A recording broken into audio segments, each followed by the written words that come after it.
Shireen Ziadeh had a dream. When I was young and dancing ballet, I wished that I could do this and teach ballet. 1, 2. So last year, with the help of her family, she opened the first school in the West Bank dedicated to dance. I started it because in Ramallah we don't have ballet schools, we don't have dance school in general. Now the financial costs are mounting, and Shireen doesn't know how she'll cope. I'm young and I don't have enough salary to go to the bank every month. Shireen's plight is one many young Ramallahans are facing.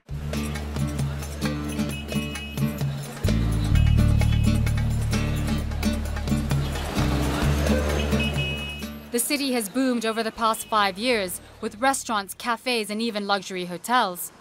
It's prompted a new age of consumerism, but one many fear could come crashing down. Yazan Khalili is mingling with his customers at Beit Anisa, one of Ramallah's most popular bars. It's been open for 2 years and business is good. But beneath his carefree veneer, Yazan says he's constantly on edge, a concern that it's all too good to be true. The economy itself is based on, on a bubble, and you'll never know when this bubble will burst. It's like living on a hand of a genie. Things might just disappear. He says the government and banks have encouraged a liberal economy, eager to lend money to encourage growth and spending. That's allowed his business to flourish.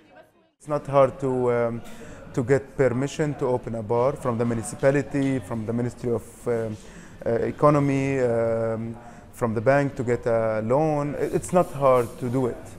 Now he worries that's exactly what could spell the end. More Palestinians are borrowing to fund their most basic needs. The minute economy will fail, the first thing people will stop doing is going to bars, restaurants. So places like this will not survive in a destroyed economy. The main concern is the government itself. It's the largest employer in the West Bank, but much of the funding that supports it and all its employees comes from donor aid. If that dries up, many Palestinians will be left without wages and unable to pay loans. The money comes from donors, yes. So the largest borrower from the banking sector in Palestine is the government. And that's the danger. If we suppose that the government stops paying salaries, then what will happen with the credit? In July of this year, a World Bank report warned the Palestinian economy was unsustainable, saying Palestinians had to build their private sector and reduce reliance on foreign aid. It added that all that depended on removing Israeli limits on transport and resources. To get out of this endless cycle of spending and borrowing, analysts say Palestinians have to create a real economy, but they also say that's difficult to do when there are restrictions on the free flow of goods and people. Restrictions that Israel maintains are for security reasons. We have our own fresh pasta as well. We have our own cheeses. But restaurant owner Sari Sakakini feels the impact. I have to buy it from the Palestinian vendor that gets it from the Israeli vendor. And I don't have an access to an airport and access to a port. So I cannot, it's not easy for me to import stuff as well. Traveling is a problem. A lot of checkpoints on the way, so people don't just pick up from Bethlehem and come to Ramallah. Still, he says Palestinians are making the most of their situation. They have to give money. We have to build a country.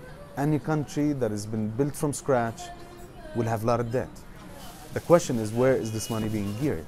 I'd like to see more self-sustained businesses.